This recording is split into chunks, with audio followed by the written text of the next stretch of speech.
free trial. Welcome to our second episode of DecentMed Spotlight. Today we are here with our first ever provider, Stacy Theodossin. Stacy is an Ayurvedic specialist, but she's so much more than that. She's a Kruna key master, she's experienced in Reiki, and she also has experience in nutrition. Stacy, you have the floor.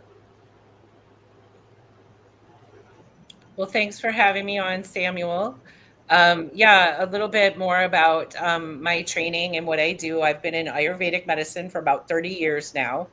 And some things that a lot of the people out there might already be familiar with that are part of Ayurveda are things like meditation, yoga, seasonal nutrition, using circadian rhythms. Cryotherapy is kind of making a big comeback right now. But those are some of the primal habits from Ayurveda.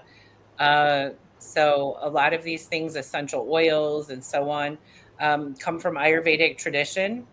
I'm also I have multiple studies in energy healing. So Reiki was my first energy healing modality that I learned. And then, and Reiki literally means universal life force energy. Then I studied Karuna Ki, which is an advanced form of Reiki. And Karuna is the Sanskrit word for compassion. So it's compassionate energy, works really well on a deep healing level with people who have experienced trauma or um, really deep physical health problems like cancer and so on, chronic health issues. So that goes a little bit deeper, but I studied polarity, which is an American energy healing force. I also studied Qigong. And again, Qi means energy in China. And pranayam is also part of Ayurveda, but prana is the Sanskrit or Indian word for energy. So all of these things, like I always say, everything is energy, right? So we can change our energy, but it can never be created. You can't create more energy and you can't destroy energy, but you can manipulate it, shift it, and lift it up. So all these different things that we do, like using nutrition and meditation and all of these things, anything that brings you joy is going to raise your vibration. Eating fresh food raises your vibration. Eating canned food or packaged food literally has no vibratory energy at all. So only fresh food has vibratory energy and can raise your megahertz. So I'm really big into talking about energy because literally everything is energy. We talk about ourselves in energetic terms. You know, I feel high energy, low energy. This person raises my energy. This person drains my energy, right?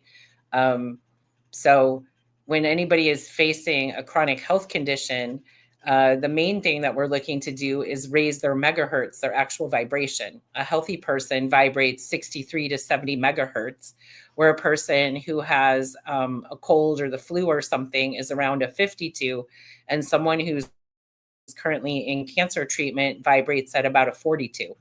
So things like meditating for 15 minutes can raise your vibration by 15 megahertz. So if you meditate every single day, you're going to be a higher vibration human. And if you've been ill, it will help you heal. So that's one of the big ones there, one of the ways to shift and use our energy. I love that because, like you mentioned, people know Ayurveda from its secondary characteristics like seasonal nutrition and meditation and circadian rhythms. When it comes to Reiki and energy healing, a lot of people are completely confused. They don't know what it is at all. Yet, as you mentioned, everything has energy. So, what do you say to the people that say that Reiki and energy healing is considered woo woo? And how do you package that in a way that is digestible for people to understand what Reiki is and how they can apply it to their actual lives? Well, I do have the privilege and pleasure of working hands on at a local cancer treatment center and doing work with Gilda's Club, which is nationwide, but we have 3 locations here in Metro Detroit. And I'm at Carmanos Cancer Institute here in the Metro Detroit area at a couple of different locations. So, anybody who questions energy healing, I just tell them experience it and see what you think, right? So, You can do hands-on treatments. A Reiki level 1 person learns how to do hands-on treatments. In level 2, we teach people how to work with energy at a distance. So you can literally send energy to somebody across the room or across the world, you know. And then, of course, because my mind goes this way, when I was studying energy healing, I asked my Reiki master, well, if I can send Reiki at a distance, can I send it to my past or my future? So you can. You actually can. So really, it's the experiencing it. And I have people all the time that are like, wow, that's like amazing, because they can literally feel the energy transfer. And especially when I'm doing Karuna Ki, I find this really interesting. As I said, Karuna Ki is compassion, compassionate energy. And the most compassionate energy that I know is unconditional love. And so when people, it heals everything, right? So when I'll do Karuna Ki with people, literally people will stop and they'll say, this is going to sound really weird, but that felt like a loving hug, or I felt love. And I'm like, that's exactly right. You know, so they're sometimes they can't believe what they're feeling, but they do feel it. So I think that's the biggest thing, is if you're uncertain about something, give it a try and, you know, decide for yourself if you felt any improvement, if you felt any boost in your own vibration or energy. But people certainly feel that energy exchange. I had the privilege last month, no, in July, I was in Wyoming on a retreat with other women in Ayurvedic medicine, and we were in Wyoming. And I was asked, along with a few other people that were at the retreat, to kind of share a little something that I do in my practice, you know. So people shared primal movement, we did dance, we did a whole bunch of different things.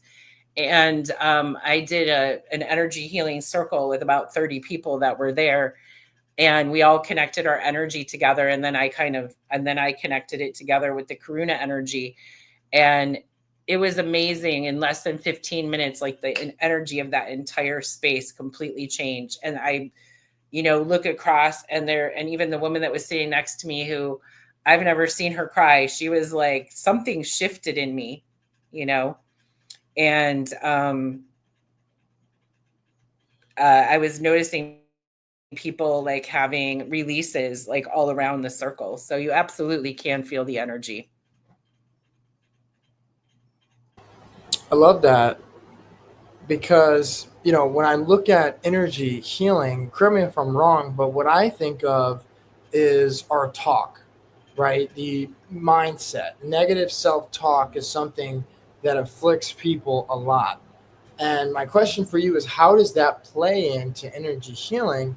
Because my thought process on it, correct me if I'm wrong, is that you're putting the energy in the air by having those negative beliefs. And that's why when you think of like positive affirmations and things like that, I could be completely wrong. So I'd love to get your take on this. But that's what I think of when I think of the benefits of how energy can be manifested, how we have so Well, affirmation. there's definitely a lot of ways to shift energy.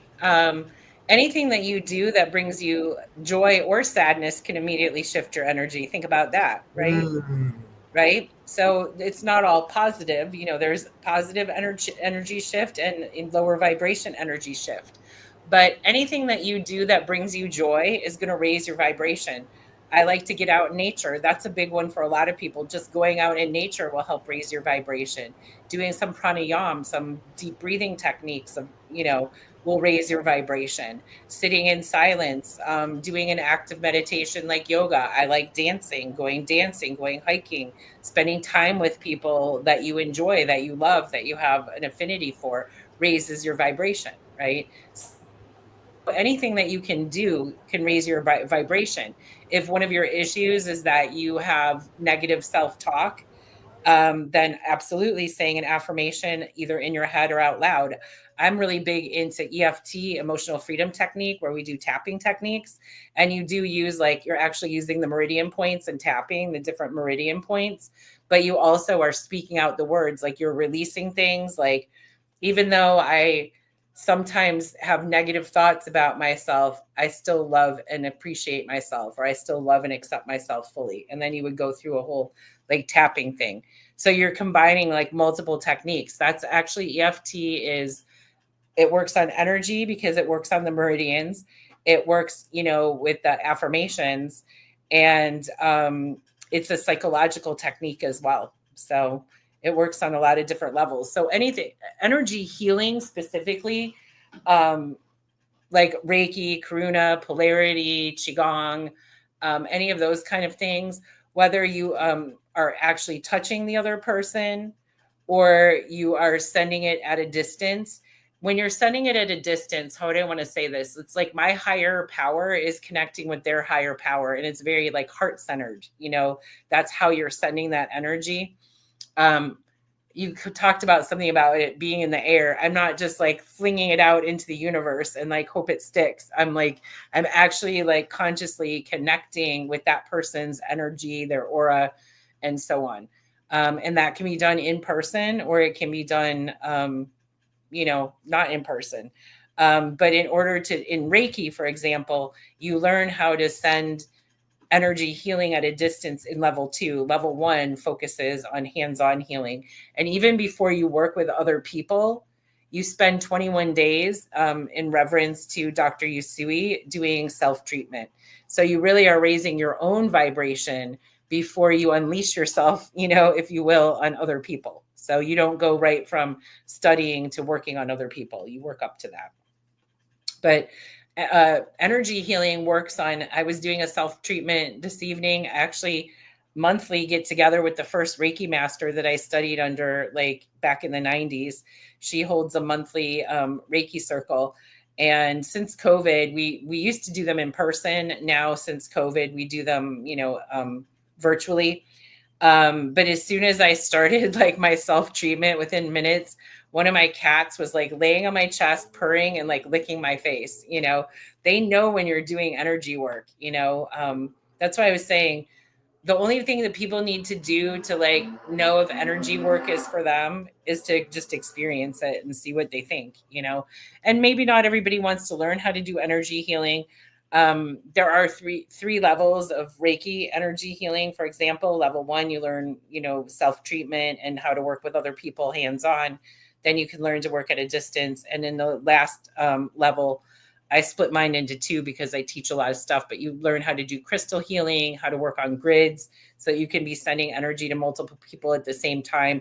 And then you also learn how to teach Reiki. So that's what a Reiki master is. In Japan, master is like you've mastered something and you can teach it. So that's the 3rd level. And then after that's complete, in order to study like Karuna Ki, you have to be a Reiki master first. You have to go through the first 3 levels, and then you can go through Karuna Ki training. And again, there's like multiple levels. So you can become a Karuna Ki master as well, like I have. So that just goes on a deeper level and just gives you more ways to connect with people. So, but all of these healing techniques, I guess really any healing technique that you're doing, you're trying to raise that person's life force, right? That is whether it's Western or Eastern, right? We want to raise your life force so that you live and you thrive, right? So there's a lot of ways to tackle that all kind of work together. And that's why Ayurveda, which means the science or wisdom of life, it's such a really expansive practice, because like I'm telling you, like yoga and meditation and nutrition and circadian rhythms, all these things are part of Ayurveda. But that is the wisdom of how to have longevity in life. So and have a good life is like working all those things together. We all need movement. We all need sunshine. You know, we all need water. We all need, you know, meditation again, helps you on so many levels, you know, mental, emotional, and spiritual. So when you have all those pieces put together, and a lot of these things get pulled apart, like people go to yoga class, or people want to study about essential oils or plant medicine or nutrition, or they exercise a lot, or they, you know, they kind of have that 1 or 2 things that they lead into. But really to have that complete balance and feel your best overall every single day, You have to integrate all these different things together, which is the whole science of Ayurveda. So, would it be great if everybody loved doing yoga? Sure, I like yoga, but I also like to go hiking, and I also like to swim, and I also like to dance and do a lot of things. So it's more important that people have good nutrition, that they have movement, good rest. Like none of these things, restoration occurs when we rest. So your body can't heal. So I don't care what you choose to do, whether you're doing the traditional Western route and taking medications, or you're, using some more Eastern practices or more metaphysical things for your healing. None of it works if you don't actually get some rest. So That's very true. And one thing that I really like that you said earlier was that you can get energy from community. What I found, as I've been absolutely. traveling, is something that really helps me when I'm down is I go and interact with the people of Mexico, and I interact with the community here, and their energy tends to bring my energy up. And the other thing that you said that I really loved was that Ayurveda is not unimodal, it's bimodal. It's different types of approaches that all work together for your healing. So, with that being said, and you kind of touched on it briefly earlier when it comes to the cancer patients, but how do you utilize the energy healing in conjunction with the Ayurveda and working with patients?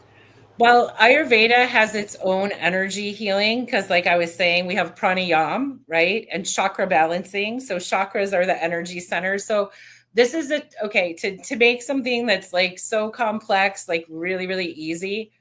I've studied all these different energy healing techniques from around the world. And what I can tell you is that they're all trying to go down the same highway. They're just different vehicles. Some people are driving, one kind of car. Some people are on a bike. Some people ride a motorcycle. It doesn't matter. They're still going to get from point A to point B, right? So there is no one right way to do energy healing, but it's there's kind of a story about how I started studying Reiki in the first place. But I guess initially my first energy healing practices were the chakra balancing and using pranayam, because you're using those breathing techniques to like raise your vibration and get your energy up, right? Meditation, same thing. You're using it to get your energy where it needs to be. And these practices have been in use for thousands of years, but thousands of years ago, we didn't have scientific equipment to measure it. Now we do. We can actually measure people's megahertz increasing. Um, just a quick little side note story. My stepdad had congestive heart failure, and he was sick for many, many years, and he was in and out of the hospital. And one of the times when I was there, because you kind of did the woo-woo thing, and he says, do your woo-woo, stuff on me. I want to see this, I want to, he was hooked up to like heart monitors and all kinds of stuff. He's in the hospital. And so I started doing Reiki, and immediately, because he had congestive heart failure, his heart rate would kind of go all over the place. Heart rate came down, respiration came down, all those things. Do you know what I mean? So he got in a much more relaxed state, even though we were in the middle of the hospital. And, he's like, I really felt that. And I was like, look at the monitor now. And everything was like super stable. So we can measure it in all kinds of different ways now. We have the ability to do that. But that's why I said, if people don't believe it, just try it, just try it out for yourself and see what you think. But it's interesting because, like, again, I have the privilege of working with these people, and even just this week already, we're not even done with the week yet, we're halfway through. I had multiple people I worked with this week at the hospital that have never experienced any kind of hands-on healing until they met me this week. And every single one of them was like, I always thought that was a bunch of woo-woo, and now I see what the big fuss is about. So it's the way to change people's minds is for let them have that experience and decide for themselves. Whether or not people continue on doing these things after they leave, I don't know, but I've opened their minds to something new that they hadn't tried before.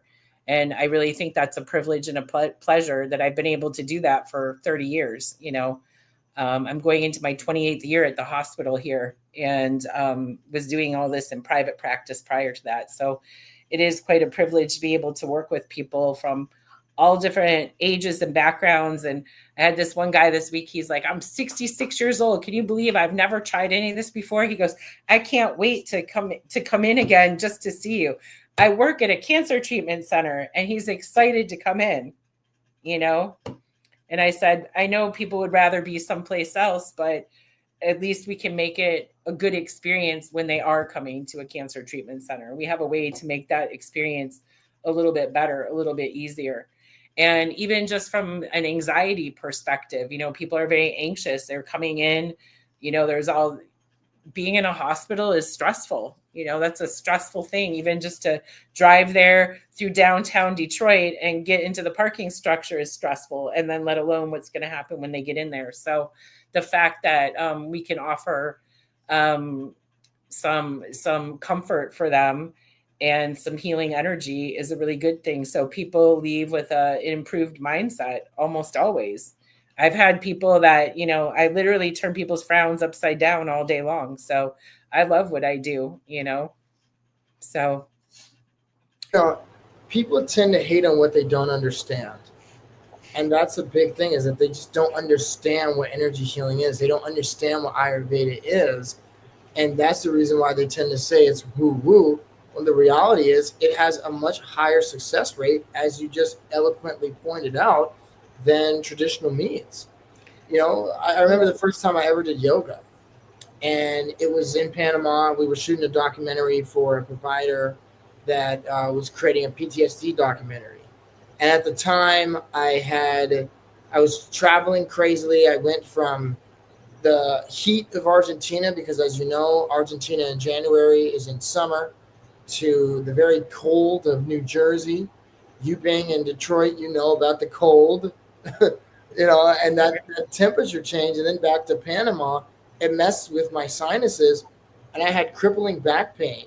And I remember I did somatic yoga and with breath work, and the pain went away, and then I did rapé, and my sinuses cleared up. But at first, I was terrified to do the rapé. I was, panicky and terrified to try it, because again, we hate on what we don't understand. So I know your story with Dr. Kruger, of how you got into Ayurveda, but the audience doesn't. So can you talk about how you got into Ayurveda, and then can you touch on the three doshas that are eloquently on your website? Okay, no worries. So when I was, how I came to find Ayurveda was I was having my own health crisis. And, I was in my early 20s. I had no knowledge of Eastern medical practices. This was a long time ago, and almost 40 years ago. And I didn't have any knowledge of that. And I kept going to the regular doctor. I kept going to the doctor, and I'm having the same problem over and over and over again. And I had something called menorrhagia. I had menstrual bleeding every single day for 2 years. So during that 2-year period of time, I went to all kinds of doctors. I went to specialists, and nobody could tell me why I was having the problem that I was having, or really more importantly, a real good solution for it. One of the doctors I saw told me that I should get a hysterectomy, and then I would stop bleeding. And I said, I'm really glad I didn't come in here with a migraine, or you might have told me to decapitate myself. That doesn't sound like a good idea. And then eventually, everybody knew that I was struggling, everybody in my family. And eventually, my dad called me. He was living in Nevada at the time, and he was telling me about this doctor that his wife had met at her jazzercise class, of all places. So again, there's lots of good ways to get movement. Even Dr. Kruger, he was doing jazzercise. So they met at jazzercise. She was mentioning, about my issues, and he, she knew he was some kind of woo-woo doctor, right? She didn't really know exactly. And he said, I would like to talk with her. And then he said, I would like to meet with you every day for a week. Can you come to Nevada? And I'll see you every day for a week. And I said, yeah. So I went to Nevada, And, keep in mind, I had bled every single day for 2 years. I was in constant pain. I was, of course, incredibly anemic after bleeding every day for years. I even had blood transfusions. I had, uh, iron injections. Those hurt. It was hard to sit down after that. And, true to form for Western medicine, they were treating my symptoms, right? Like I was losing a lot of blood. So eventually I got a blood transfusion and some iron, right? But that didn't get to the root cause, right? So I went and saw Dr. Kruger, and the very first day, and there was all kind of crazy questions, just like my paperwork, right? My intake paperwork. There was all kind of crazy questions. We talked about a lot of things. He did some different adjustments. And then he told me to, go home and take these herbs, give myself an enema with coffee and all this other stuff, get some sleep, and then come back and see him in the morning. By the time I woke up the next day, my bleeding was stopped and my abdominal pain was the least it had been in the last couple of years. And I thought, whoa, I don't know what that dude just did, but I'm going to go see him today. And, fast forward, I went through the week of seeing him. We did different things every day. He gave me a very regimented eating plan, which involved no sugar, no flour, basically no white foods, right? So you're not going to eat white rice. You're not going to eat packaged foods, no alcohol, no meat, nothing from a completely vegan diet, all the different things, right? This is what he told me to do. And I thought, this is the first time I felt like a human in the last 2 years. I'm going to do whatever this dude tells me to do, even though I was like a college student, right? I was like, I'm going to do this. So I became a vegan and completely, cleansed everything.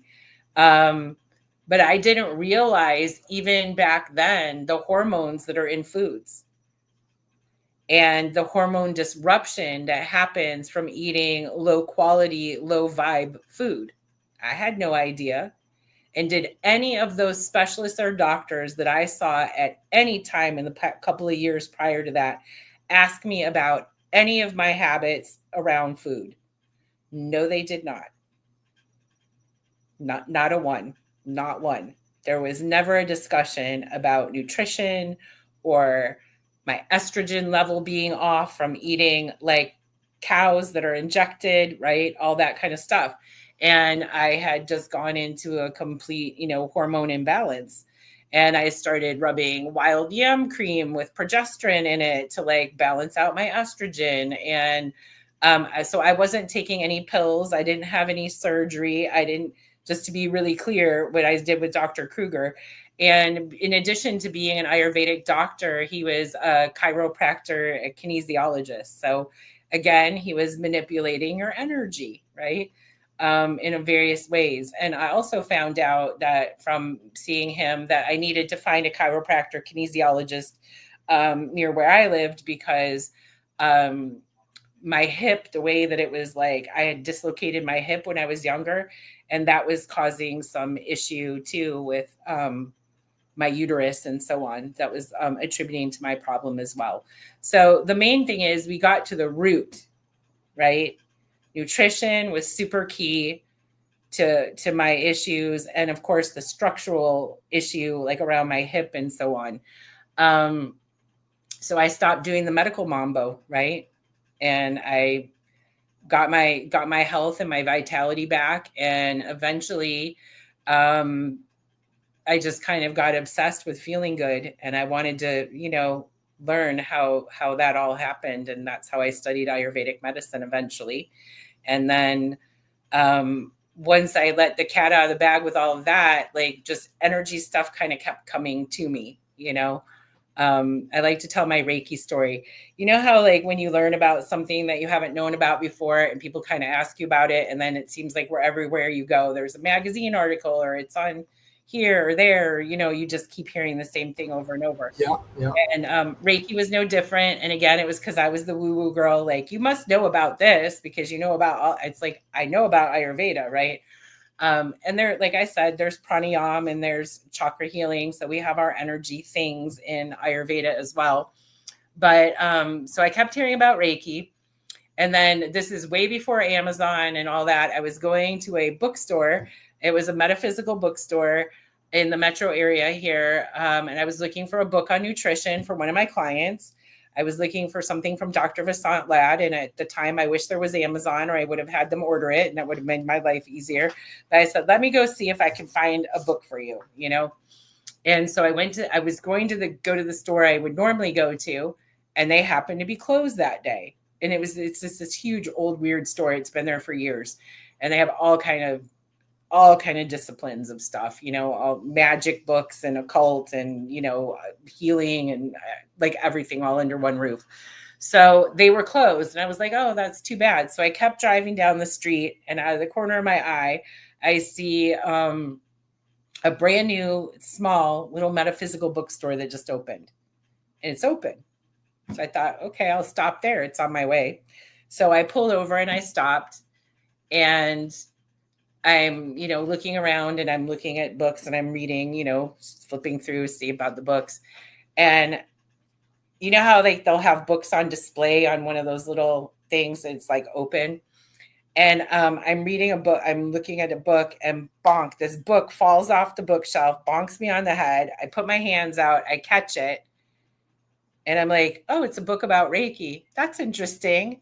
And I kind of flipped through it and I put it back up.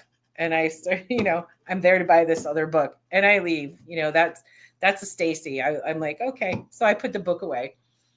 And then next day, 2 days later, my friend Tracy calls me and she says, hey, Stace, you know, my friend that I always tell you about, and she makes the essential oil soaps and, you know, you guys should meet, blah, blah, blah. I said, yeah. She goes, she called me and she wants me to take a Reiki class with her in Ann Arbor. She doesn't want to go by herself. And she's like, I don't know what this shit is. You know, I don't have time for that. She had little kids at the time. She said, do you have any interest? I said, yeah, tell your friend to call me. I'd never met this woman before. She goes, don't you want more info? I go, nope, I need to sign up. And so I'm telling my friend this story about the book falling on my head. And then I get the phone call about going to class. And long story short, my friend says, I think we should go back to that store and buy the book. And I said, well, I'll go to the store and show you the book. But I go, I don't need to buy the book. All the materials are included in my class. I signed up. So he went, he looked at the book. I went with him. And then he's like, I want to sign up for the class too. So he signed up and we all went to this Reiki class that was, you know, multiple days in Ann Arbor, where U of M, Michigan is. And that's how I learned Reiki with Susie Winchowski. She's still there in Ann Arbor off of Old Church Road. And I just connected with her tonight doing our monthly Reiki circle. So all these years later, I still connect with her and that community. We connect our energy together and we do like self-treatments, but as a community. So. Wow. It's like the universe wanted it, you know, it was ordained. You know. Well, the story gets a little bit weirder because the guy who owned the store, when I went back in with my friend to show him the book, he was like, oh, weren't you in here before? And I said, yeah. And I told him about the book falling on me. And he goes, you know, I teach Reiki. I just came back from 5 years in Japan where I was studying Reiki and Karuna Ki. And so he's like, if you're ever interested in class, I go, well, I signed up for level 1. So if I like it and I want to move on, I'll keep that in mind. You're a lot closer, you know. And we ended up working very closely together over a number of years. I did Ayurvedic treatments for him. Wow. And he taught me the rest of my Reiki training and my Karuna Ki training. Yeah. So it's the like owner of that made it easier for you. Yeah, the universe made it super, super easy for me, yeah. Samuel. That's what I'm saying. And then it just seemed like once you kind of got into the energy healing, I was drawn into more things, you know, more different kinds of energy healing, and met different people and had opportunities to experience different types of energy healing and then study them. So, and what I was saying before about the cars, like, I like my Toyota. Some people like a Porsche. Some people like a pickup truck. Some people want to be in an electric car. Some people want a hybrid. Some people want a muscle car and burn a lot of gas, right? But they all still want to get on the road and go someplace. So that's how I feel about energy healing. There isn't one that's better than the other. It's like what suits you. Do you know what I mean? Because they all have the same purpose, to provide healing and to raise your vibration. That's what makes it energy healing. So whether they do that hands-on, or they hover their hands over you, or they chant an incantation, or you're doing Tai Chi movement, like Qigong reminds me a little of like Tai Chi or something. You're doing a lot of movement to create energy. It's very different than the other types of energy healing. So it's like, what do you connect with? None of them is the one that feels good to you is the right one for you. And that might change over time. Yeah, for me, I like Tai Chi. I on my birthday I did my first Tai Chi class a couple weeks ago, and I really like it. And I know for you, you're really a big fan of rhythmic dancing. And even when it comes to vegan, I remember when we first met, I was so staunch on, if you have disease, you got to be vegan. And like you mentioned, everyone's different and everyone's body's different, even in the car example. So because everyone's different, and as you know, everyone has a different dosha, what is better for their body as far as foods is different. And you did ask me about doshas. So in Ayurveda, we have three primary doshas. Those are kapha, pitta, and vata. So we are moving into vata season. We're not quite there yet. We're coming out of pitta season. Pitta means fire. And so that's more like, well, I'm going to say in my hemisphere, because people are in other parts of the world. But here in the Detroit area, we are moving out of summer, although we're having Indian summer. It's been in the 80s every day, and then it goes in the 50s at night. Pitta season, it means fire. And so think hotter, because you're thinking fire.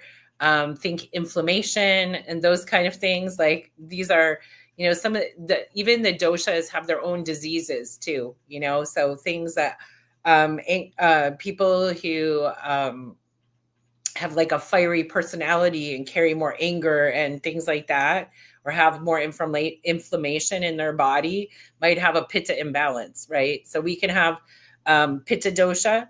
We're moving into vata dosha right now, or vata season. So the doshas are how they relate to the body, but they also are seasons. So pitta, kapha, and vata are seasons. So vata would be our late fall and winter season. So that officially starts like November 1, and that takes us into the spring when we hit kapha, which means water. Vata means wind or air. So those tend to be drier. So things that are drier, people who have like arthritis and things like that, that tends to be like a vata imbalance, right? Kapha imbalance might be they have more congestion and mucus and things like that. Think watery, right? Because that's a water. So the words vata, pitta, and kapha, like I said, they relate to the actual seasons, and those are also doshas. So we all have a little bit of all of the doshas within us, but like how they play out within our, physiology is different from person to person. Most people are predominant on 2 doshas. Very few people are tri-dosha. And that sounds like it would be really nice to be like completely balanced in all of your doshas, but that's actually not the norm. And it's actually a little bit more challenging to maintain, because they have to flip their habits in every single season to stay balanced. Where like if a person is like primarily pitta, they really, really, really need to like watch themselves during their season, during pitta season, that they don't overheat, and that they really work on that fire and all of that, because that can play out on their mental level. Like I said, with like more anger, they might sweat more. They might, pitta people are more prone to like hives and rashes and inflammation of the skin, because there's so much fire. Those are people who would have more ulcers and things like that as well. People who are more vata, they tend to be drier. They like routine. They like really like stability. Those are the people who like to get up at the same time every day, eat the same breakfast every day, like really habits based. Those people, and Ayurveda thrives on habits, but those people do very, very well. Like having, routine. And we all, as we age, move a little bit more towards vata just naturally. So if we don't want to end up with like the brittle bones and all those kind of things, then we need to study for our own dosha constitution, how to balance that out through Ayurveda is a good way to make sure that we kind of stay more balanced. So your prakriti, which is like your nature, that's not going to change. Certain things about you are never going to change. How tall you are, your bone structure, what color eyes you have, the texture of your hair, your skin tone, those kind of things, those aren't ever going to change. That's your nature. That's your prakriti. And that's part of what makes up your actual dosha constitution. I mentioned earlier that I'm a pitta kapha or kapha pitta dosha. So, those, I have my own different things that I have to work on to stay in balance through the different seasons. So I have a really hard time transitioning from season to season, transitioning from my, because I have the pitta. The longest season is vata season. And so we all do our detoxes. I haven't really talked about detoxes yet, but we do our detoxes twice a year. We do it going into vata season and coming out of. So it's really, really, really important for me as a pitta kapha person to, when I'm moving from pitta season right now into vata season, that I do my detoxing, right? So I don't overload my system, and that I do it again on the way out, moving from vata season into kapha season, because I'm moving into my two primary doshas on either end of the winter season. So, I have my own challenges. Somebody who's tridosha, they have to do even more to stay in balance through the different seasons. Some people only have one dosha, and I guess in some ways it's easier to just manage one dosha and learn for one dosha how to care for yourself. But those are the doshas. So on your website, you have a quote: "When diet is wrong, medicine is of no use. When diet is correct, medicine is of no need." Can you touch on that quote? And also, can you speak on how Ayurveda can help with women as they go through menopause and overall women's health? I'll do my best. So that is a very ancient quote.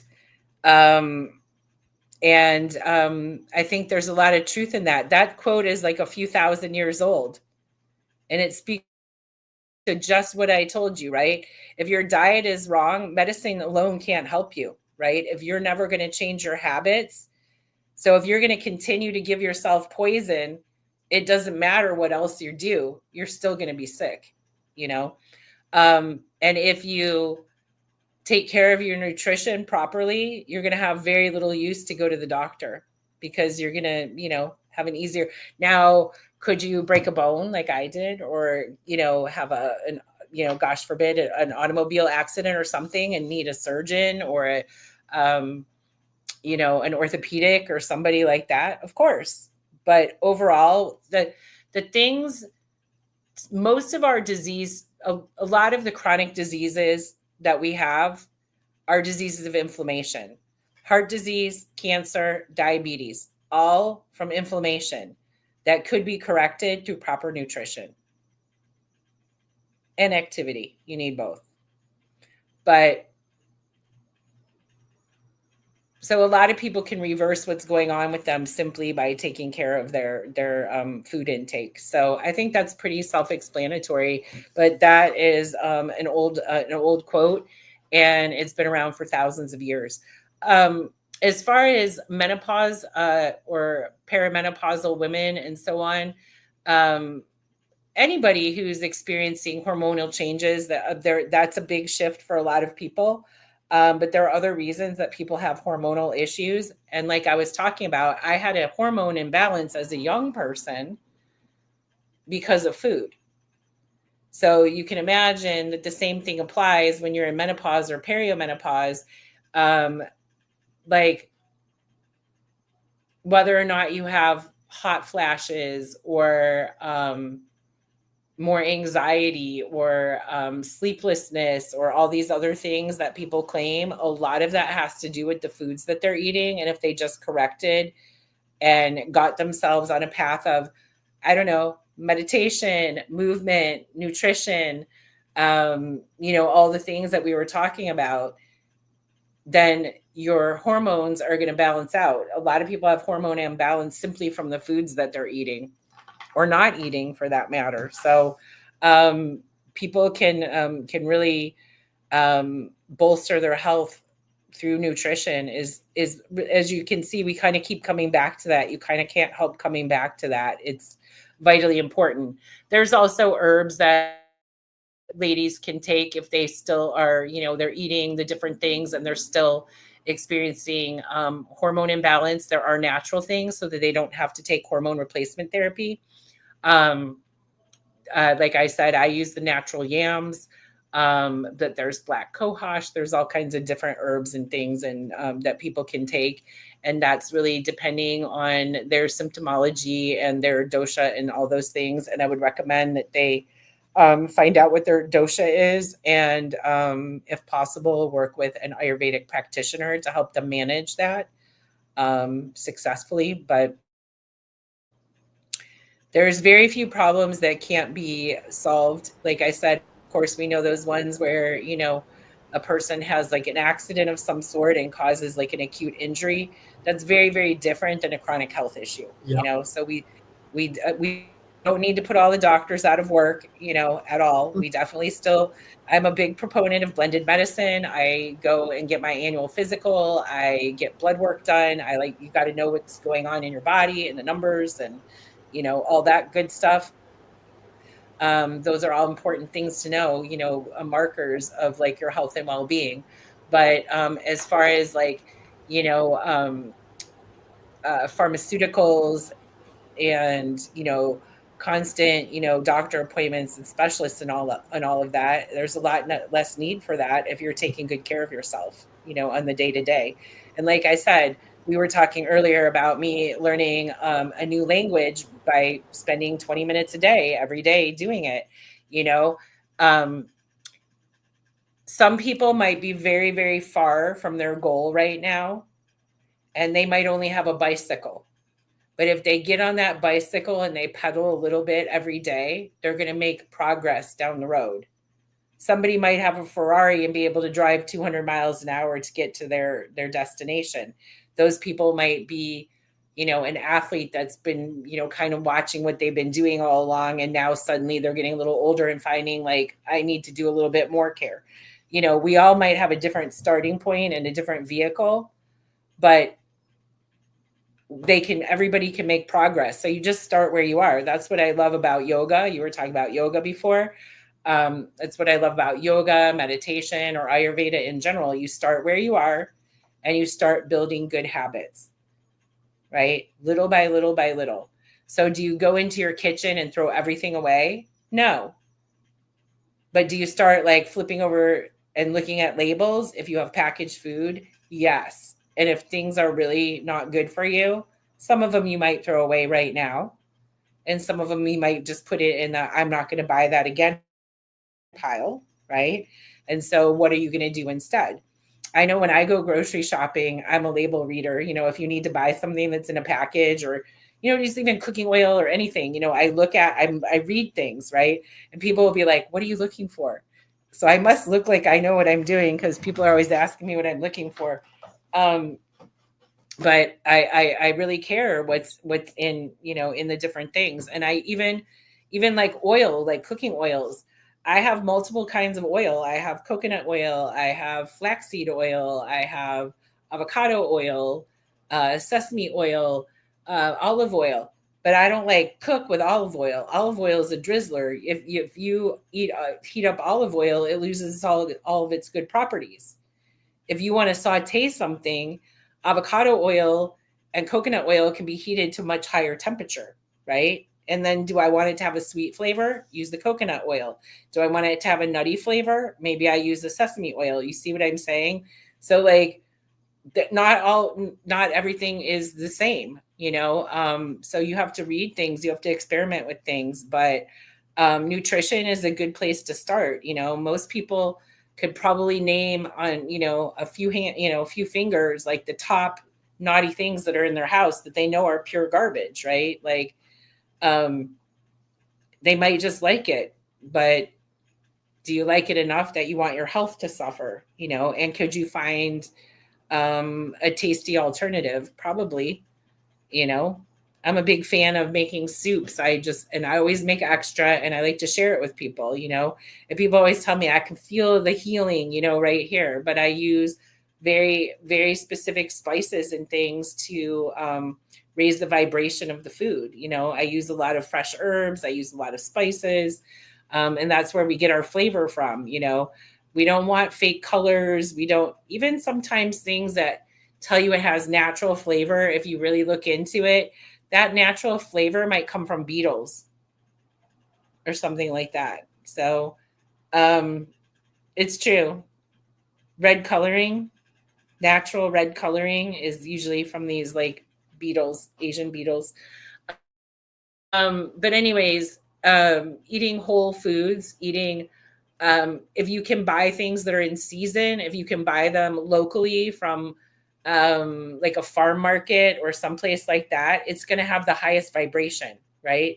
The closer it comes to your plate from like the farm, the more energy it has, the more vibration it has. So if it has to travel from, across the country to get to you, or from another country, by the time it gets to you, it's lost a lot of that vibrancy, So we were talking about earlier, like melon and berries and things were in season in the summer. Now we're moving into, it's more like squashes and so on. I made sweet potatoes tonight with our dinner because that's like in season here. Brussels sprouts are in season. Certain things are in season. So you kind of like lean into those. And there's different stores around here, and I'm sure every place that people go, you can go to stores that sell fresh produce from local farmers. They'll even tell you what farm it came from. There's restaurants around here too that do the same thing. So the fresher the food, the more vibration that you're giving to your body, and the more it can heal. So I don't care what your issue is, whether it's menopause, prostate cancer, breast cancer, you have skin rashes, you have eczema or psoriasis or any of those things, heart disease, diabetes, it doesn't matter. All of those things can be positively impacted by you eating healthy food, getting good movement, getting good rest, drinking plenty of water, keeping your stress low. Stress, we could do a whole hour on stress. Stress is that one thing that in every single, some people believe it is the root cause of a lot of diseases, but even if you can't pinpoint like the root cause to stress, it is that igniter for everything. We all have cancer cells in us all the time, but not everybody has cancer tumors. Not everybody requires treatment. When your body is functioning well, you clean out the trash and those cells get destroyed and they don't take over your body. When you are under stressors, and those can be internal stressors like mental stressors, it could be like the job, a bad marriage, so many different things could be stressors, environmental stressors, right? Like chemicals and toxins. And I do whole hours on toxins in your home, right? Cleaning products, beauty care products, chemicals in the food that's sprayed with different, chemicals to bring it to market and so on. So that we have more and more chemicals all the time coming into our environment. So those are all stressors that are, coming into our system. And so, but, we can do stuff about mental stress and mental chatter through like meditation and yoga and connecting in nature. We can reduce the stressors in our gut and so on by eating the right foods, you know. And we can reduce the stressors by getting the toxic chemicals out of our house. I'm gonna get on my soapbox for like 1 minute right here and tell you that anything that has the word fragrance on it, that fragrance is a concoction of chemicals. Essential oils have a scent. They smell like the plant or tree that they came from. That's one thing, right? And we like that and it's pleasant. But when you get pine scented cleaner, or you get lemon fresh, furniture polish, or you get, hand soap that smells like melons or whatever, and it's got the word fragrance on it, that is a chemical concoction. It's a neurodisruptor. And anything that has fragrance in it is totally toxic to you. Skin cancer, still one of the top cancers. And I think it's all the crap that not just sun exposure, not everybody has melanoma. It's all the crap that people put. I do lectures on this all the time, like locally, but shampoo and soaps and toothpaste and deodorants and all these things that have all these chemicals in them, there's a better way. And back how people used to old school clean, we use vinegar and salt and baking soda, and even ancient cultures used their own urine for cleaning. Urine therapy is an ancient practice of Ayurveda. It's not as popular, I think, in mainstream, but we have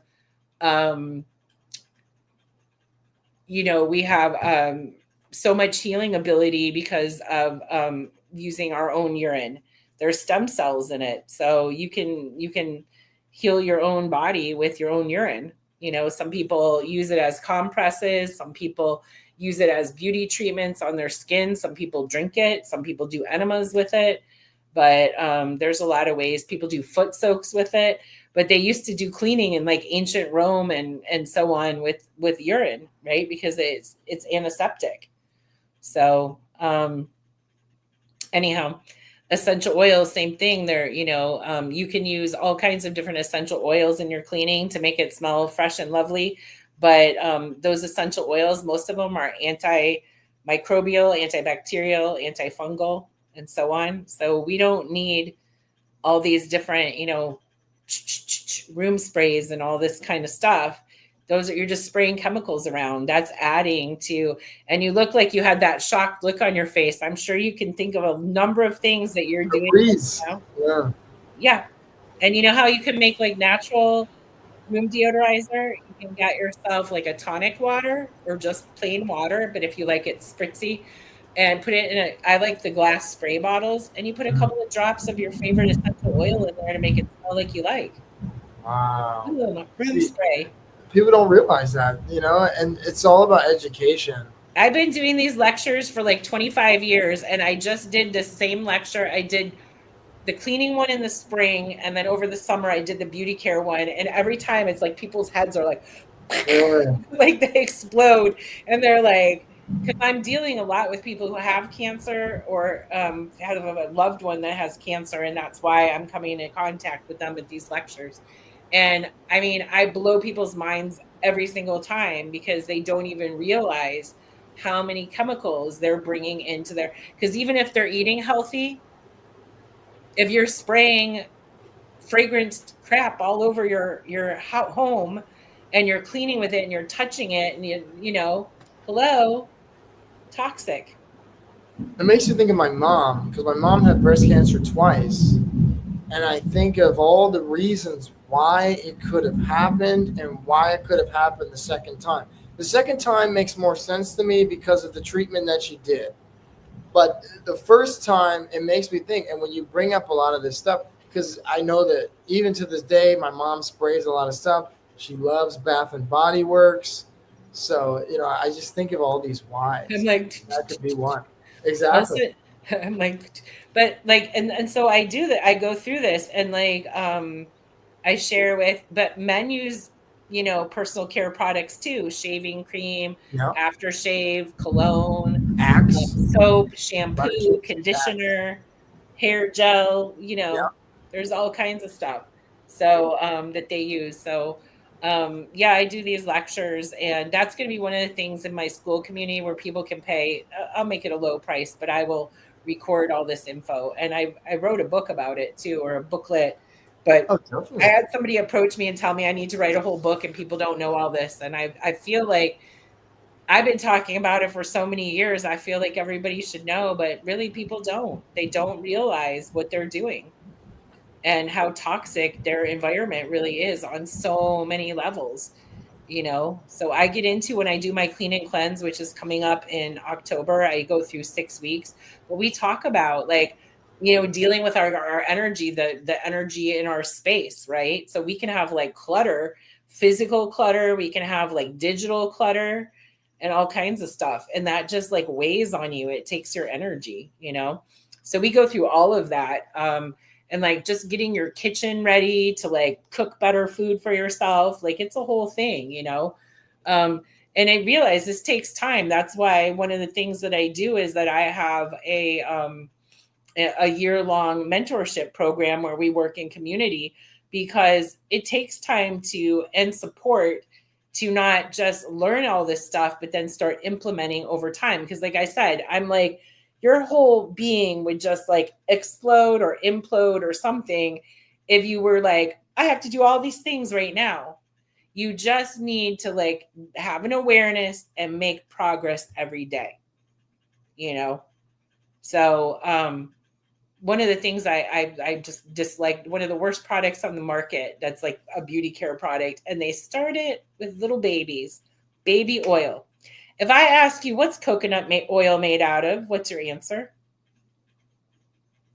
I mean, I want to say coconut, but I don't. I Coconut. don't think so. Olive oil's made out of Olive. olives, right?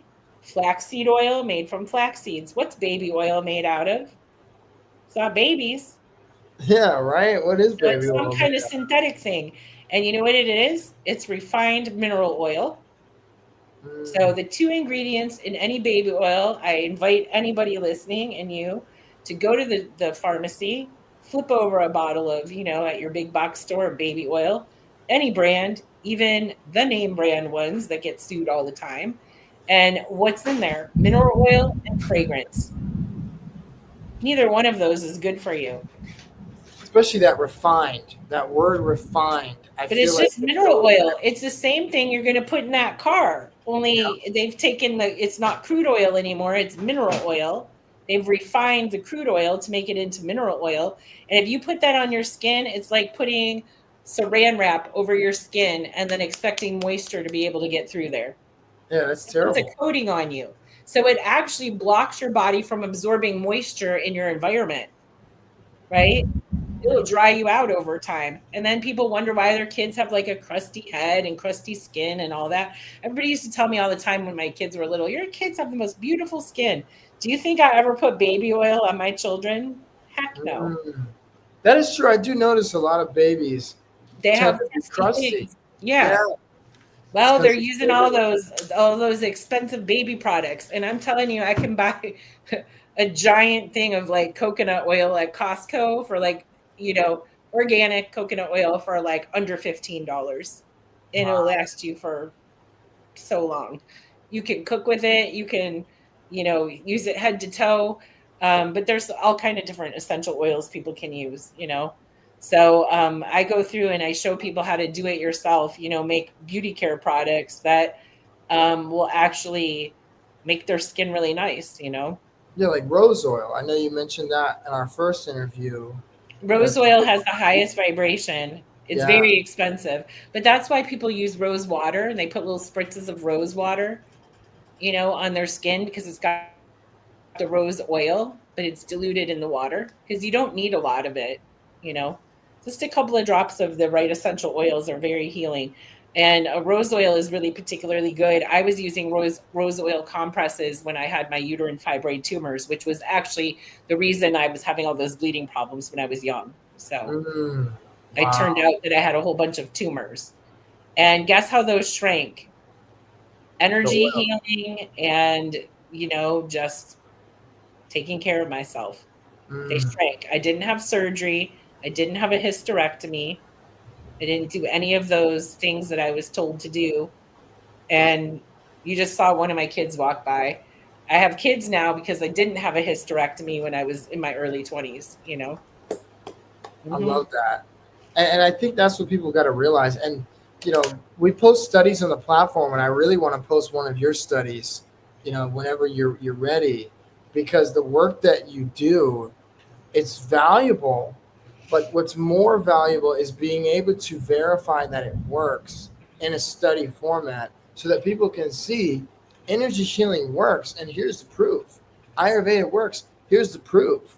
So I definitely want to do a study with you, for sure. And when you mentioned rose oil and you mentioned essential oils, do you utilize essential oils in your practice, or no? Yeah, absolutely. That's one of the core things that we're doing in Ayurvedic medicine. Like plant medicine um, is a big part of Ayurvedic medicine, and essential oils are very concentrated plant medicine. So we use herbs and powders made from plants, and we use essential oils, which again is just super concentrated. So all those years ago, I was told to make compresses with, rose oil to put on my abdominal area. So that vibrates at over 300 megahertz. Rose oil does. Um, and I was using those compresses and doing energy work and so on for like a long period of time. And my tumors literally like disappeared. But that was for my particular thing. I use essential oils for all kinds of different things. I've had a lot of people with ganglion cysts that were going to have surgery that didn't have to have surgery because of using, essential oils. So you can reverse a lot of things. You can improve a lot of things with this use of essential oils. Some of them can be taken internally. Some of them we use externally. Some of them we make into tinctures. So there's a lot of different ways to use essential oils, but that's a huge part of plant medicine and a huge part of Ayurvedic medicine. Oils were distilled, we know, as far back as about 5,000 years ago for healing in Ayurveda, and also in Egypt, they were using essential oils. Those were some of the first cultures to incorporate essential oils. And the original perfume, because we were just talking about beauty care products, right? Personal care products. Cologne is eau de toilette. Ew, put it in the toilet. It's just gross. But those are synthetic fragrances, right? Original perfume was actually made from essential oils. So, like Cleopatra, I hear was a fan of rose oil. And that was the basis of a lot of perfumes for women back in the day. And of course, before we had deodorant and all those kind of things, people used essential oils. So, I was going to ask you before, you were talking about your mom with the breast cancer. Anybody ever tell her not to use deodorant with aluminum and things like that? No, I actually am the only one in the family that uses Tom's deodorant. To your point, but no, they're all using regular deodorants. For me, you brought up ganglion cyst. I had a ganglion cyst, and my mom was like, "Oh, it's because you play video games all the time." And, People and get them all over their body, like even in their feet and stuff. So yeah, and I have one right here on my wrist. I saw you pointing before. Yeah, I used turmeric. I had one on my wrist, and I had one right here on my chest, right above my heart. Turmeric is good, but frankincense is really good for ganglion cysts. Mm, Frankincense essential oil. interesting. Yeah. Yeah, I did That's it very externally. frankincense is very, very healing. Yeah, for those kind Wow. of cysts and a lot of things. But there's different oils for different things. Yeah. So just like, might go to a traditional doctor and they write you a prescription for something, I'm likely going to tell you to use an essential oil and maybe even a concoction of essential oils. So And that's what people need to realize is that Ayurveda is very similar to traditional medicine in the sense of the process. You still fill out forms. There's still a questionnaire, and obviously you can speak more on this than me. But it's a process similarly to traditional medicine. You meet, you do a consultation, and mhm. then, as you mentioned earlier, you prescribe to them. Maybe it's essential oils, maybe it's herbs, maybe it's exercise, It's maybe it's really a going to be all of those things. Like, I can tell you a little bit about like how I do a consultation. So when I get to the point with someone where we've decided that we feel like it's a good fit and we want to work together. Um, they get a bunch of paperwork to fill out. I usually tell people to take their time. Sometimes people take weeks or months to fill it out. Some people are like really motivated and they get it done fairly quickly. But it goes very in depth because, of course, we want to know about your physical health ailments that you've had, any, things that you're diagnosed with, surgeries, hospital stays, those kind of things, of course, pretty traditional questions. But then it really delves in a lot more. I want to know about people's habits, like what time do they go to bed? What time do they get up? How do they like to move their body? Do they move their body? Do they have a spiritual practice? Do they meditate? Where do they eat their meals? What do they do while they're eating? Are they scrolling on their phone? Are they watching TV? Are they sitting with people? Are they alone? Are they in their car? Like all of these things might sound crazy, but I have like pretty in-depth questions, but it all makes a difference, right? Because we're really trying to, make an ancient practice fit their modern lifestyle, but like improve it, and where we can really improve it. And then of course we kind of look at like what their top things are that they need to, what's their most pressing thing. Some people come to me because they do have a physical health problem like cancer or something like that. But I assure you that anybody who has a chronic physical health problem probably also has a spiritual issue or, some other an energetic issue or something else going on. Sometimes people come to me because they just say, I feel energetically off, or I feel like spiritually adrift, or I like want guidance or whatever. There's a lot of different reasons that people come, but what you find is that body, mind, and spirit, right? This is the trilogy of Ayurveda. It's all connected. So like a three-legged stool, even if you're doing really, really good on your physical body and like your mental health, if you're spiritually adrift, two legs won't make the three-legged stool stand. You have to have all three in balance, right? And that doesn't, you don't have to have a particular religion or any of those things to, use Ayurveda or energy healing or any of the things that we've been talking about today. But anyways, people have pretty in-depth paperwork. And I ask a lot of questions. I ask about your family dynamics, like how many siblings, where do you fall in there? How old are they? Are your parents alive or dead? Are they together? All those all of these things are part of like what make us who we are now. We talk about trauma. We talk about, all kinds of things. So you get my point. It's pretty in depth. Then we have a consultation. The first consultation, we're going to sit and talk about that paperwork. So people fill out that paperwork, and then when they're done filling it out, they send it to me. And when I read it through and go, yep, they really thought about it and answered those questions, then we schedule the face-to-face appointment, whether that's in person or virtual. Sometimes I tell people, like, you left a bunch of stuff blank, and so, I have them go back and finish it. So I used to let people come with incomplete paperwork, but I find that those people don't really take the necessary steps to help themselves. So I'm kind of a stickler about doing your paperwork before you come. So anyhow, because then I would spend time filling it out with them, and, they can do that at home. So anyways, then we have the face-to-face and we go a little bit more in depth. I might ask more in-depth questions, right? And we kind of get the conversation going about those kind of things. So that's the first part of it. Then I put together, and you were saying, maybe there's this, maybe there's that. There is going to be recommendations for you for your nutrition, movement, types of meditation that you can do. Because again, this is all dosha based, which essential oils I might recommend, which herbs I might recommend, or other supplementation. I might have recommendations on how best to detox, right? And help you choose. So I'm going to give you a whole plan of like what you're working towards. And then I'm going to say, you're going to start here, right? Because I'm giving you a roadmap of where to start to help you solve your problem, your issue that you came for. So that's part one. And then I deliver all of that. Then you look it over. Then we have a follow-up phone call where you get to ask me questions. If there's anything that you're unclear on, you need more guidance, you want more support or information around that. So that's the basis of a consultation. Some people take that and they're self-motivated and they just want to work on their own. Other people like to become part of the community, and then we do a community-based education implementation.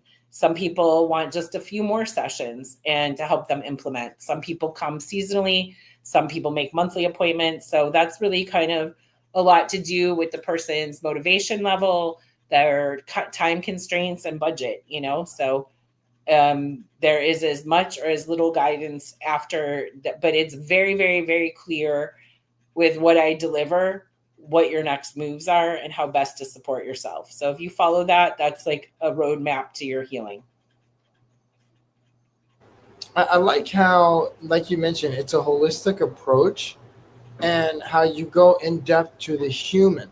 And traditional medicine doesn't do that.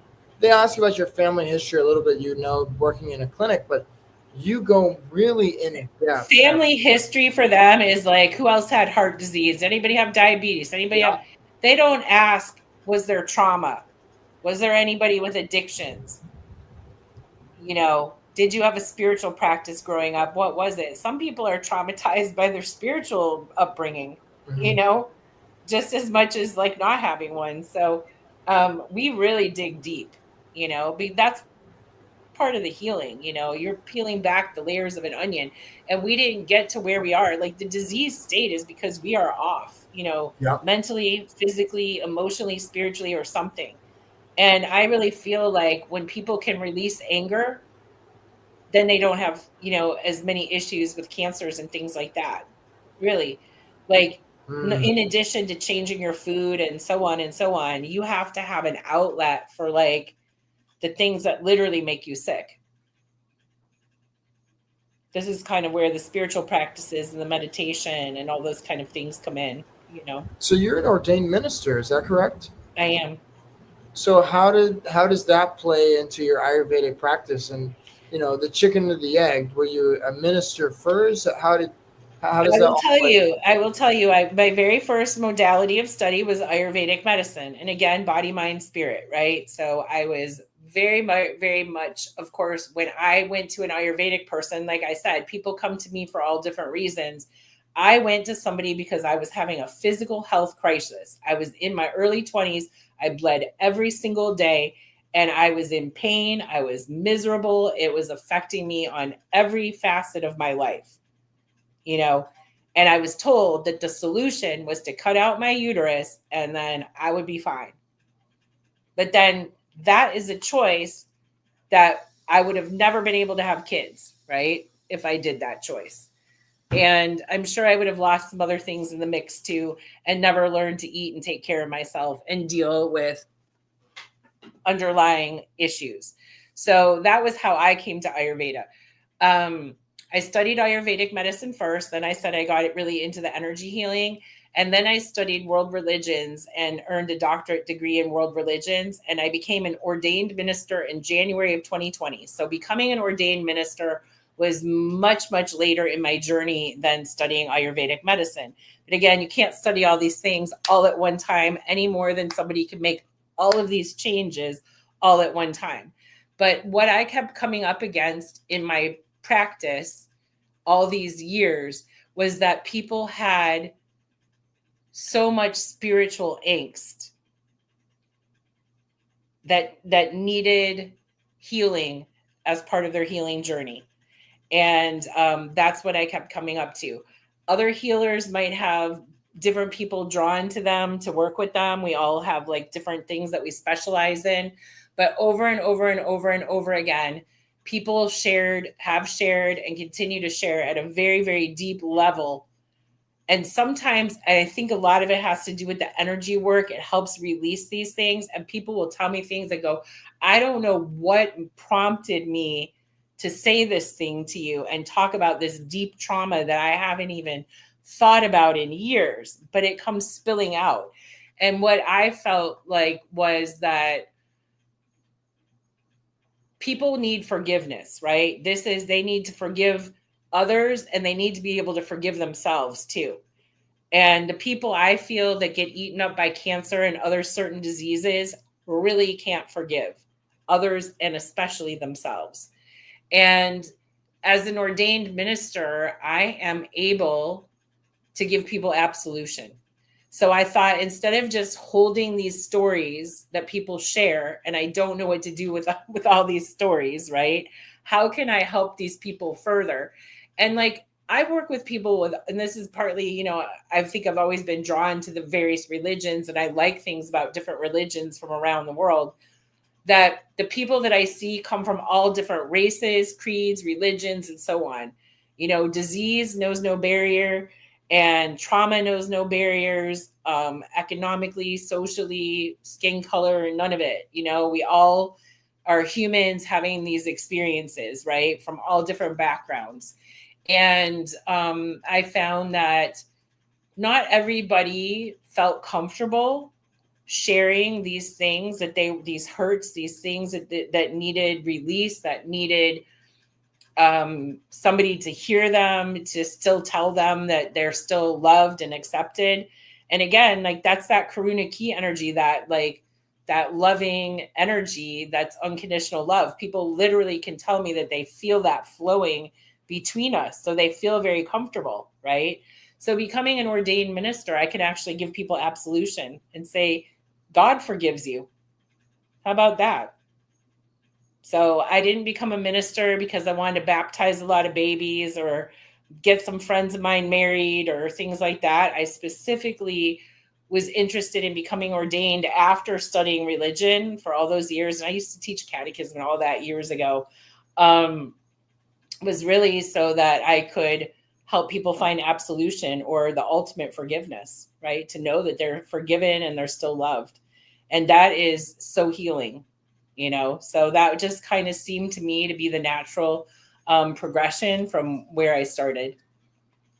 I like that connection because, like you mentioned, that mind, body, spirit, and I feel like in the states there's a real disconnect there with the mind, body, spirit, and I think that's the reason why there's a lot of brokenness, a lot of anxiety. I mean, as I've traveled this year, I've been in several third world countries, Suriname, here in Mexico, Brazil. Even I don't think Argentina is a third world country, but I don't think they're a first world like the United States. And the thing that I found that I find really interesting, or even I have a lot of friends that live in Africa, Nigeria, or in Kenya, is that their self deletion rate is very low. The anxiety levels are very low. And you look at a place like the United States, a first world country, where the self deletion rate is out of control, the anxiety rate among young people is out of control. And I think it's because of two things. One, you mentioned the lack of the mind, body, spirit. And another thing that we mentioned earlier when it comes to energy healing and energy is the lack of community. The fact that people are so disconnected, and COVID's probably only made it worse, but people are very disconnected. And that disconnection and that loss of community, I think, leads to anxiety and self deletion. In places like Mexico, people they go outside, and you go out and people say hi to each other, people talk to strangers. There isn't just it's actually speaking. So I love how you mentioned that connection is everything, that mind, body, spirit, and that communal aspect. Even what you said earlier, how you have a group of women or a group of Ayurvedic physicians that you work with or that you meet with every single month. Week. We every, meet every week, yeah, actually. having that community is everything, and it helps you not only with your patients, but also just with Oh, on growing. a personal level, that's why we do it, not just, for professionally. We do it to help ourselves personally. We grow from our community, from being together. And like, a lot of those same women I meet with weekly virtually, because we're all over the world. We hung out in person in Wyoming a couple of months ago over the summer. Wow, I love that. Yeah, and we went creek plunging together. We did some cryo together. We went hiking in the mountains and camped out and hung out and had food together and communed together and did primal movement together and danced together and all of that. Yeah, super important.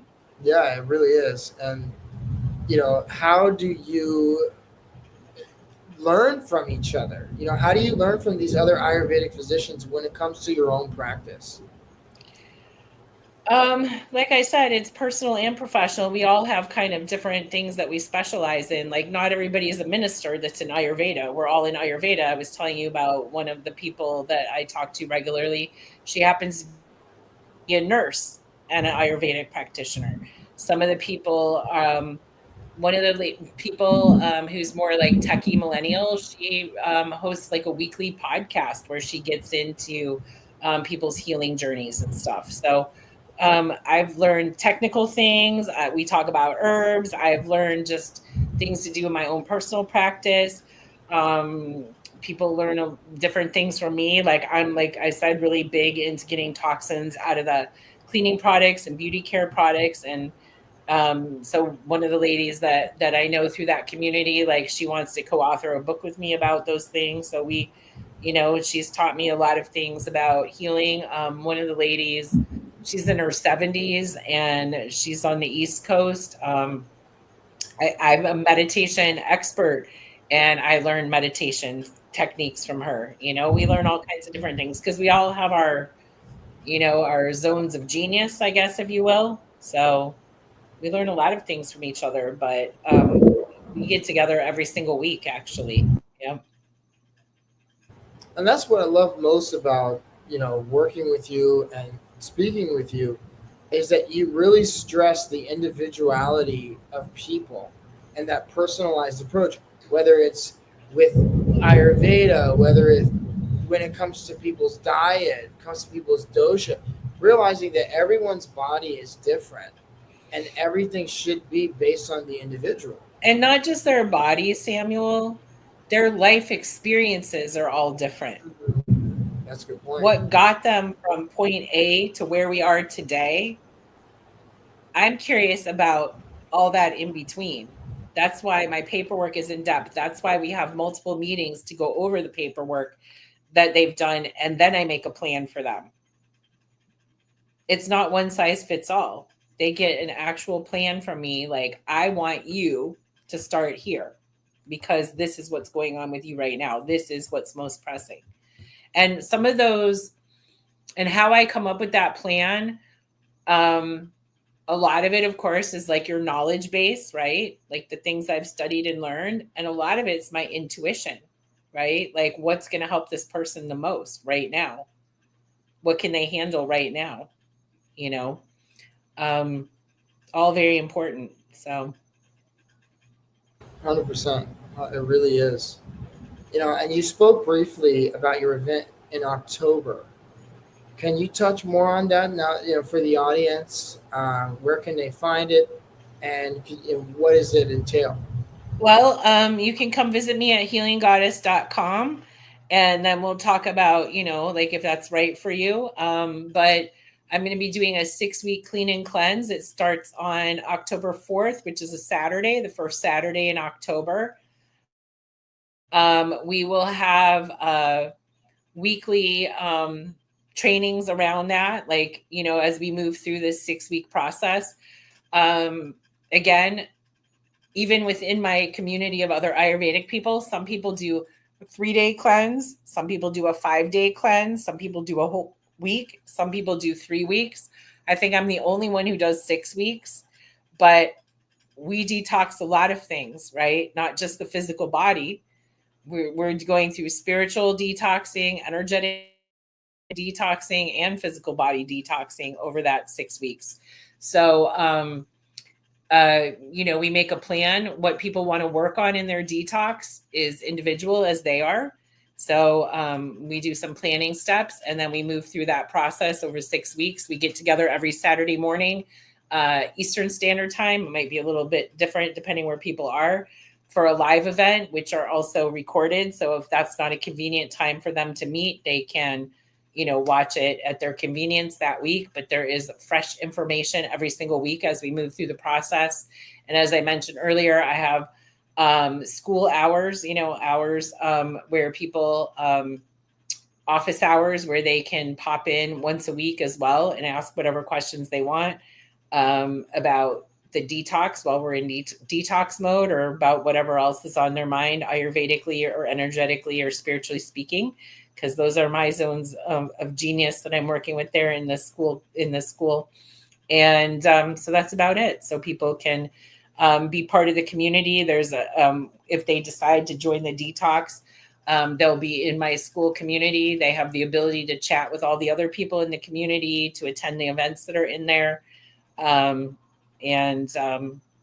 have access with me. And then there's like a check-in point for each person individually after they get going, so that, we can keep them on track and keep them motivated to keep making changes over that 6-week period of time to support their health and well-being. And that's at healinggoddess.com. You can just fill out that form and inquire with Stacy about the school community and about her event. And the event would be detoxification. So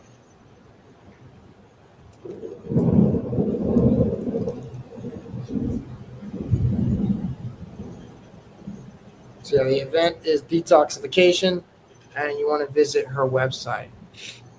So, Stacy, any final thoughts, any closing remarks for people that want to learn more about Ayurveda, want to learn more about spiritual healing, need spiritual healing, and maybe they are struggling, maybe they have cancer, or somewhere in between? Well, I'd love to meet people before they have a chronic illness. It's a lot easier, but can help you either way. One thing I'm going to say that I didn't say earlier and I meant to, people a lot of times think, when we were talking about paperwork, and we were talking about family history, a lot of people think we have a family history of heart disease, or we have a family history of diabetes, or this or that or the other thing. And what those people all share in common is their habits. You share habits with your family. So unless you're like radically different than everybody in your household, you share habits. You eat the same kind of foods, you're using the same kind of products and all those things. So you're having the same kind of stressors and toxins and so on, right? And habits. So that's why they share disease states as well. It's more than 70% of diseases are not actually like gene related to your familial members. Only about 30% is actually genetic. So yes, there are some things that are genetic. I'm not just discrediting or saying that they aren't, but it's not as much as you think. Only about 30% of the time your disease state is directly correlated to like who your family members are. The other 70% is what you're doing. So if you don't want to end up like your Aunt Sally or your grandpa or your dad or whoever that had some debilitating disease, this is your invitation to learn a little bit more and delve in. I try to make it really easy. I give people a free, like I call it a journey call, where, think about, ask me questions about, your particular issue. And I will legitimately tell you if I think that there's something I can do to help you.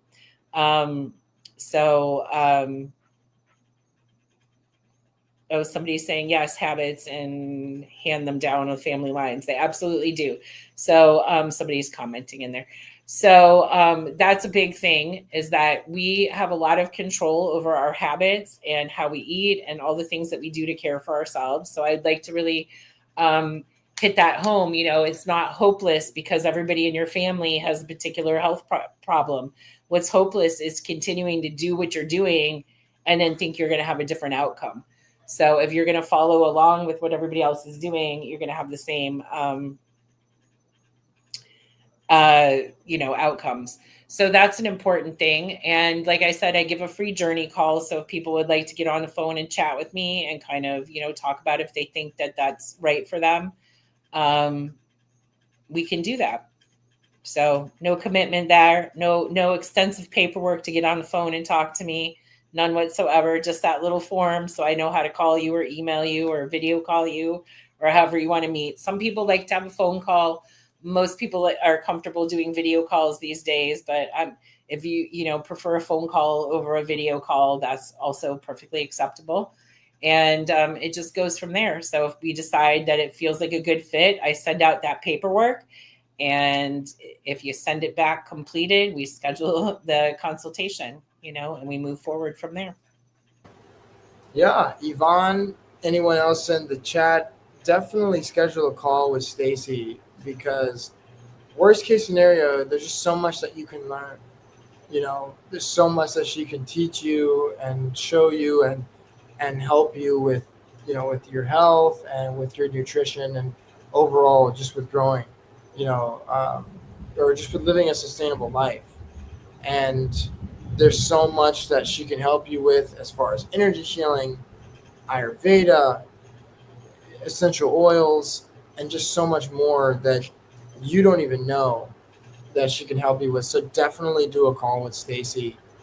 And, like you mentioned, or even like Yvonne mentioned, habits are everything. So, what are some habits that you recommend for people to utilize? You kind of touched on it earlier, but if you want to say that again. Again, it's individual, but the things that I think both Eastern and Western medicine can agree on, we all need to move our body every day. We all need to eat. I think we need to eat like more naturally and less processed and packaged and all that. Um, I think we all need a spiritual, outlet, whatever that means to a person. That could be hugging a tree, or it could be going to a church, a synagogue, a mosque, or whatever, right? There's no judgment here on how you choose to do that. But um, I feel like that's really important. And the people who work with me generally have a spiritual practice. I don't see a lot of atheists in my practice. Other Ayurvedic practitioners may. Um, but we need movement, we need rest, we need nutrition, all of these things. And like, I think I said at kind of like the very beginning that if I could tell people just to pick one habit that they could start doing today that would significantly improve their lives besides all the foods and all that, meditation. It's literally a game changer. So 10 minutes a day will move mountains for you. Well, Stacy, thank you so much for your time. You can find Stacy at healinggoddess.com, or you can visit decentmed.org/Ayurveda. There's some great information on there, all coming from Stacy regardless, and definitely connect with her. And this has been the second episode of Decent Med Spotlight featuring Stacy Theodossin, the Healing Goddess. Thanks, Samuel.